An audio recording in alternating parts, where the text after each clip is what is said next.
पुढल्या बातमीकडे आरक्षणावरून लक्ष्मण हाकेंनी ओबीसी नेत्यांवर निशाणा साधलाय।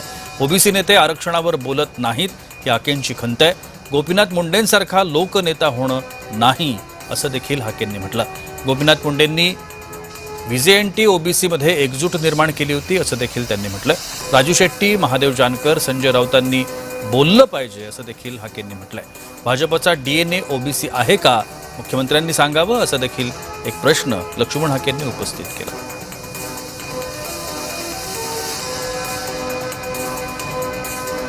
अपवादात्मक परिस्थितीमध्ये लोकनेते गोपीनाथरावजी मुंडे साहेबांनी व्हीजेएनटी आणि ओबीसी मध्ये जी एकजुटीची भावना या महाराष्ट्रामध्ये निर्माण केली होती, तेवढा वकूफ असणारा, जनसामान्यांच्या मनावरती पकड असणारा नेता महाराष्ट्रामध्ये जन्माला आला नाही, हे दुर्दैव।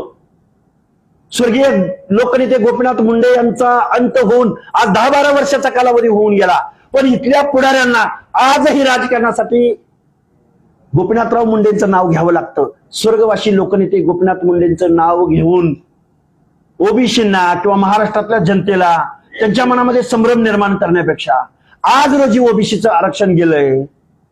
राजू शेट्टी बोललं पाहिजे, तुम्ही महादेवजी जानकर तुम्ही बोललं पाहिजे, संजयजी राऊत, तुमच्या पेनला कधी कधी एवढं टोक येतं, तुम्हाला मान्य आहे? मुख्यमंत्री महोदय, ओबीसीचा डीएनए खरंच भाजपचा ओबीसी डीएनए आहे का नाही ते तुम्ही एकदा आम्हाला सांगा। एकदा होऊन जाऊ द्या, काय तुमचं म्हणणं आहे? ओबीसीचं आम्ही म्हणतोय ओबीसीचं आरक्षण संपलंय, तुम्ही सांगा आम्हाला कसं संपलं नाही ते।